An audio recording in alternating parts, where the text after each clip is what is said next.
The Senator. The senator was a fair lady, respectable and knowledgeable. She'd be perfectly kind if only she'd see the other side, but still, she's the best candidate to ever be.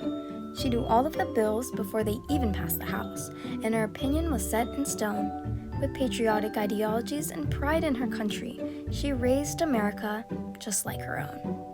She debated all day and disproved all night, with research and evidence that what she said was right, and despised the glare filled with judgment and doom, because if she was in charge, the country surely would bloom. She was a bit quick-tempered, but it's passion, that's all. With a long nose in the air, a woman proper and tall, she'd convince anyone of anything, because she couldn't quite get how others could differ and have their mindset. Her hair now frayed where there was once not a gray in sight. The senator liked order, and order took all her might. The way things went, so they should stay, and when you see this leader, it would be best to obey. But you'd want to as well. There's still not a face better than this one-sided, close-minded political go-getters. Before I start, I do not want pity. So keep your judgment silent, no matter how witty. I'm an educated woman, and if you take something, take this.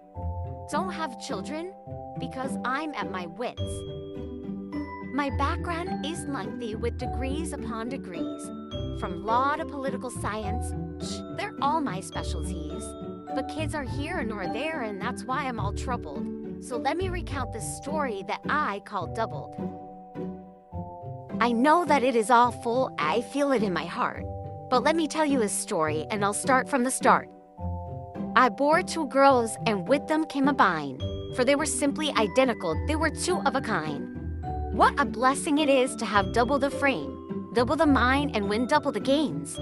As a mom, I was ecstatic, they doubled my role, they doubled my love, and doubled my soul. Now I had two bundles, and I was at the height of my career.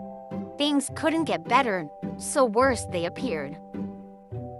I obsessed over colors, distinctive bowls and cribs, separate spoons and socks and clothes and bibs, maybe ruby and red and melody and blue, but separate them by color, that's all I knew.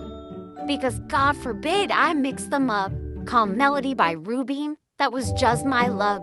My father warned me about having two, about feeding two needs, and I just had no clue.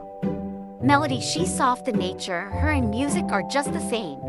She loved to draw and paint, Melody grew to fit her name. Or so I thought, so Melody she stayed, wearing baby blue every day when they played. And Ruby was just like me, she put in all the care. For books and reading in school, she got that from Mama Bear. And Ruby was more shy and had a small group of friends, while Melody was outgoing, mainly sassy, but it depends. But my girls in the end, you see, they were two of a kind. If not for the colors, I'd mix them up all of the time. But the girls grew to hate the other one's color. They wouldn't dare to share friends or even look at one another. Melody had the talent, she sang rhythm in the blues. But when Ruby decided she liked music, oh, it was terrible news.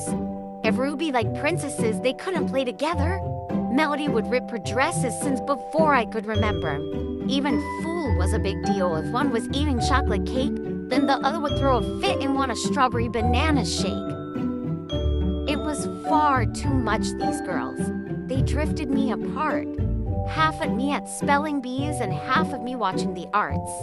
With the door slams and teenage years, I just knew I had to go. So I left my 6th year in office for a new start, nice and slow.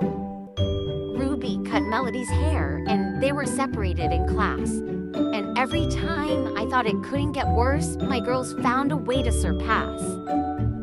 I did everything right and loved them just the same, so what could have gone wrong for them not to stand or fathom or look at each other for their mom? I'm hopeless and desperate about my girls that just don't know what to do.